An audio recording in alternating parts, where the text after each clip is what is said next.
आज हम फिज़िक्स में पढ़ेंगे ऑप्टिक्स। सबसे पहले हम इसमें देखेंगे लाइट क्या होता है। Light it is the radiation which makes our eyes able to see the object.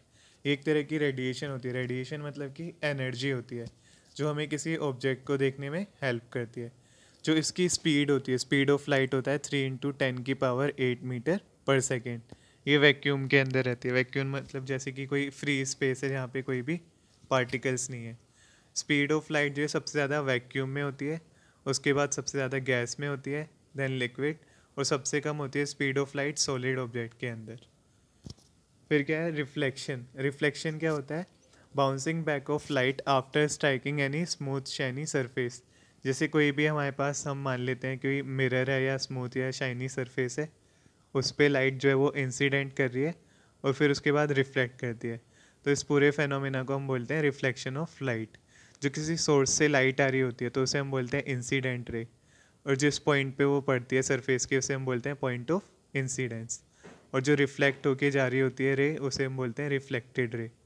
और जो 90 डिग्री का एक इमेजनरी रे होती है जो सरफेस के साथ 90 डिग्री का एंगल बनाती है, तो इसलिए हम इसे बोलते हैं नॉर्मल रे।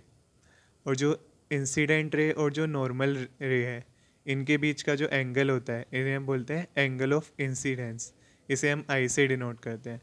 और जो नॉर्मल रे और रिफ्लेक्टेड रे के बीच का एंगल होता है एंगल ऑफ रिफ्लेक्शन। इसे हम आर से, स्मॉल आर से डिनोट करते हैं। अब इसके रूल्स क्या क्या है, लो क्या है रिफ्लेक्शन के? 2 लॉज हैं। सबसे पहले है angle of incidence is equal to angle of reflection. मतलब कि ये वाला जो एंगल आई है और जो एंगल आर है वो हमेशा सेम होंगे हर केस में। जो इसका सेकंड लॉ है वो क्या है? The incident ray, reflected ray and the normal ray lie on the same plane. मतलब कि ये जो पॉइंट ऑफ इंसिडेंस है इस पे तीनों रे लाई करेंगी, इंसिडेंट रे भी, नॉर्मल रे भी, और जो रिफ्लेक्टेड रे है, तीनों इसी पॉइंट पे जो है वो लाई करेंगी। और रिफ्लेक्शन जब होता है तो स्पीड, वेवलेंथ और फ्रीक्वेंसी, इनमें कोई चेंज नहीं आता। ये आफ्टर रिफ्लेक्शन भी वैसे ही रहेगा। आगे हम देखेंगे लाइट से इंपॉर्टेंट कुछ फैक्ट, जैसे कि जो सनलाइट होती है उसे अर्थ पे रीच करने में कितना टाइम लगता है? 8 मिनट 19 सेकेंड्स लगती है। और वहीं जो मून की लाइट होती है उसे अर्थ के सरफेस पे आने में सिर्फ 1.28 सेकेंड्स लगते हैं। फिर आगे देखते हैं मिरर क्या होता है। मिरर की डेफिनेशन क्या है? ये एक पॉलिश सरफेस रहता है जो एक साइड से पॉलिश और एक साइड से ओपेक हो पूरा।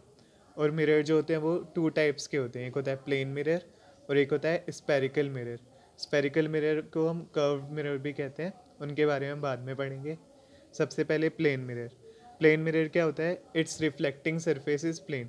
उसका जो रिफ्लेक्शन वाला सरफेस होगा वो हमेशा प्लेन रहेगा, तभी हम उसे कहते हैं प्लेन मिरर। इसकी प्रॉपर्टीज़ क्या क्या है? इसमें जो साइज़ ऑफ इमेज है वो साइज़ ऑफ ऑब्जेक्ट के बराबर ही होगा हमेशा।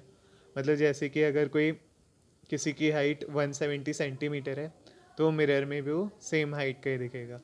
फिर नेक्स्ट क्या है? Distance of object is equal to distance of object inside the mirror.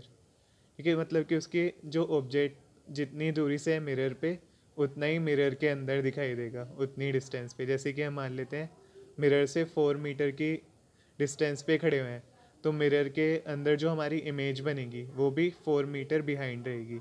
तो जो टोटल डिस्टेंस हो जाएगा वो हो जाएगा 4 + 4 8 मीटर का। इसके बाद क्या है? इसकी जो पावर होती है प्लेन मिरर की वो ज़ीरो रहती है। जैसे हम स्पेक्टिकल्स लगाते हैं तो कुछ पावर गिवन रहती है उनमें, लेकिन जो प्लेन मिरर होता है उसकी पावर हमेशा ज़ीरो रहती है। फिर नेक्स्ट क्या है? ये इट प्रोड्यूस लेटरल इन्वर्जन। ये लेटरल इन्वर्जन प्रोड्यूस करता है, मतलब कि जो लेफ़्ट को राइट में और राइट को लेफ़्ट में दिखाता है।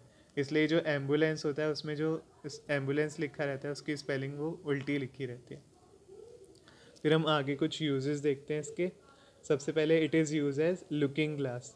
मतलब कि जो हम नॉर्मली देखते हैं अपने आप को, जो हमारे घर में मिरर लगे रहते हैं वो लुकिंग ग्लास, वो प्लेन मिरर ही होते हैं। फिर नेक्स्ट क्या है? पेरिस्कोप। पेरिस्कोप में भी यही मिरर यूज़ होता है। पेरिस्कोप इस तरह से, ये जो जेड टाइप में बना हुआ है ये डिवाइस रहती है। जैसे कि ये सबमरीन में यूज़ होता है। जैसे मान लेते हैं यहाँ पे हम रिवर के अंदर हैं तो इस टाइप में ये बना रहता है, एक मिरर यहाँ पे रहता है, एक मिरर यहाँ पे रहता है। तो बाहर से कोई भी एक्शन ले रहा होगा कोई, तो वो यहाँ पे आएगा और यहाँ से रिफ्लेक्ट होके इधर, इधर से रिफ्लेक्ट होके हम अंदर बैठे हुए ही देख सकते हैं। फिर नेक्स्ट क्या है? ये कैलाइडोस्कोप। इसमें ये सिलेंडर टाइप में होता है, ये भी रिफ्लेक्शन देने के काम आता है। जो प्लेन मिरर होता है वो कैसी इमेज फॉर्म करता है, वो virtual and erect image form करता है। वर्चुअल मतलब क्या होता है, जब दो रेज होती हैं, दो या दो से ज़्यादा रेज होती हैं, वो एक्चुअल में इंटरसेक्ट नहीं करती, वो बिहाइंड द मिरर जाके इंटरसेक्ट करती है, तो उसे हम बोलते हैं वर्चुअल इमेज। और ये ऐसी इमेज होती हैं जो स्क्रीन पे भी हम उन्हें ऑब्टेन नहीं कर सकते। और वर्चुअल का उल्टा होता है रियल।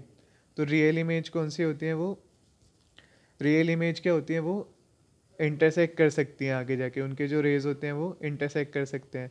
और जैसे जो हम सिनेमा में देखते हैं वो क्या होती है, वो रियल इमेज ही होती हैं। और इरेक्ट इमेज मतलब कि जो सीधी इमेज हो, और इरेक्ट का उल्टा होता है वर्चुअल इमेज।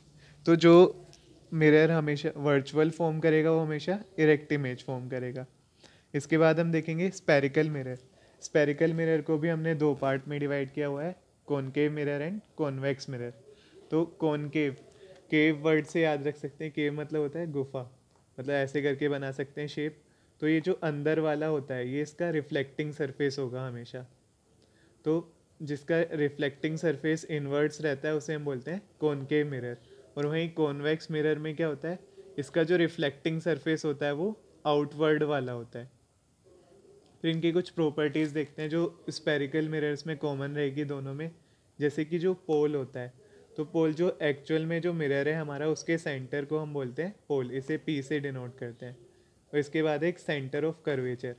अगर हम इस पूरे को एक सर्कल मान ले या स्पेयर मान ले, तो उसका जो सेंटर बनेगा, इमेजिन वाला सेंटर बनेगा, उसे हम बोलते हैं सेंटर ऑफ कर्वेचर। और जो सेंटर और कर्वेचर और पोल के बीच में की डिस्टेंस का हाफ कर दे तो वो निकल के आता है हमारा फोकस, एफ से डिनोट करते हैं। और फोकस से लेके जो पोल के बीच की डिस्टेंस होती है उसे हम बोलते हैं फोकल लेंथ। और जो कॉनकेव मिरर होता है उसे हम कन्वर्जिंग मिरर के नाम से जानते हैं, और जो कॉन्वेक्स मिरर होता है उसे हम डाइवर्जिंग मिरर के नाम से जानते हैं। इसे कन्वर्जिंग मिरर इसलिए कहते हैं कॉनकेव को क्योंकि ये रे ऑफ लाइट को कन्वर्ज कर देता है, और ये क्या करता है कॉन्वेक्स मिरर, ये डाइवर्ज कर देता है रे ऑफ लाइट्स को। फिर इनकी कुछ करेक्टरिस्टिक पढ़ेंगे, जैसे कि जो कॉनकेव मिरर है वो रियल एंड इन्वर्टेड इमेज देगा। जो भी इससे याद रखना है, जब भी रियल इमेज फॉर्म होगी तो वो इन्वर्टेड इमेज देगी, मतलब कि इमेज जो है हमारी वो उल्टी दिखाई देगी। और वहीं कॉन्वेक्स मिरर की बात करें तो ये वर्चुअल एंड इरेक्ट इमेज देता है। फिर जो साइज़ होता है ऑब्जेक्ट का, it can be very large, same size और डिमिनिश्ड। इसका साइज़ कैसा होता है, कैसा भी हो सकता है, काफ़ी लार्ज साइज़ भी देता है ये, सेम साइज़ भी दे सकता है और काफ़ी छोटे साइज़ भी दे सकता है। और वहीं कॉन्वेक्स मिरर जो है हमेशा कैसा साइज़ देगा, वो हमेशा डिमिनिश्ड साइज़ देगा, मतलब कि काफ़ी छोटा साइज़ देता है as comparison to the object. फिर लास्ट में इनके कुछ यूजेस हैं, जैसे कि कॉनकेव मिरर के यूजेस क्या है, ये शेविंग मिरर में यूज़ होता है, हेडलाइट, सर्च लाइट, या जो डॉक्टर्स होते हैं आई ईयर ये सब वाले, और डेंटिस्ट मिरर, ये इन सब चीज़ों में यूज़ होता है। और कॉन्वेक्स मिरर के यूज़ क्या है, जैसे रियर व्यू मिरर इन व्हीकल्स, जो हमारे बाइक में, कार में साइड में मिरर लगा रहता है वो कॉन्वेक्स मिरर ही होता है।